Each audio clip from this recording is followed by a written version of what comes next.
حدیث موجود ہے متفقن علیہ اور بخاری میں ذرا ڈیٹیل کے ساتھ ہے، انٹرنیشنل نمبر کے مطابق 2812۔ مسجد نبوی کی تعمیر کے دوران یا غزوہ خندق میں خندق کھودتے ہوئے،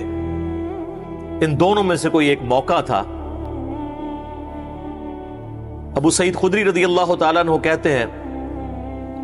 کہ صحابہ کرام پتھر لا رہے تھے تعمیر کے لیے، یہ پتھر اٹھا رہے تھے، باقی اصحاب ایک ایک پتھر اٹھاتے تھے، سیدنا عمار ابن یاسر دو دو پتھر، اتنا ان کا ایمان کا جذبہ۔ ظاہر ہے کہ جس کے جینز کے اندر ایمان ہو، جس کے ماں باپ اسلام کے پہلے شہداء ہوں، سیدنا یاسر اور سیدہ سمیہ رضی اللہ عنہما وعلیہم السلام، اسلام کے پہلے شہید، جنہوں نے ابو جہل کی تکلیف اٹھائی، تو ان کا بیٹا پھر یہی ہوگا نا۔ تو نبی علیہ السلام نے اپنے مبارک ہاتھوں سے جو ہے ان کے سر اور داڑھی سے مٹی جھاڑتے ہوئے کہا، وائے عمار، اے سمیہ کے بیٹے، افسوس، یعنی تو کتنی اسلام کے لیے خدمت کر رہا ہے، افسوس تجھے ایک باغی جماعت قتل کرے گی، تو انہیں اللہ اور جنت کی طرف بلائے گا اور وہ جماعت تجھے دوزخ کی طرف بلا رہی ہوگی۔ اب یہ بڑے سخت الفاظ ہیں صحیح بخاری میں 2812 کہ سیدنا علی کے سپورٹر سیدنا عمار بن یاسر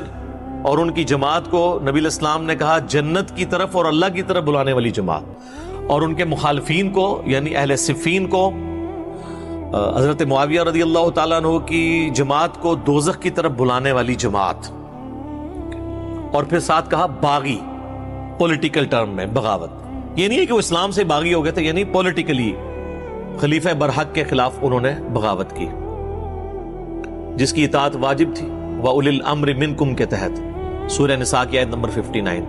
اطیعوا اللہ وَأَطِیعُوا الرَّسُولَ وَأُولِي الْأَمْرِ مِنْكُمْ۔ تو یہ حدیث ہے جی، اور یہ حدیث جب پریکٹیکلی سامنے آئی جنگ صفین میں سیدنا عمار بن یاسر شہید ہوئے، حضرت معاویہ کے ایک فوجی تھے ابو الغادیہ جو اصحاب شجرہ میں سے ہیں، اور صحیح مسلم میں حدیث ہے کہ اصحاب شجرہ جو ہیں نا، جنہوں نے بیعت کی ہے اس درخت کے نیچے صلح حدیبیہ کے موقع پر، جو سورہ فتح میں بھی ذکر ہوا ہے اس کا، تو مسلم کے الفاظ ہیں اصحاب شجرہ کو دوزخ کی آگ نہیں چھوئی۔ اب یہ ابو الغادیہ یہ بھی اصحاب شجرہ میں سے تھے۔ مسند امام احمد بن حنبل میں ایک پورا چیپٹر ہے جس میں ان کی حدیثیں ہیں جو انہوں نے نبی علیہ السلام سے بیان کی ہیں، اور وہ حدیثیں وہی ہیں کہ عمار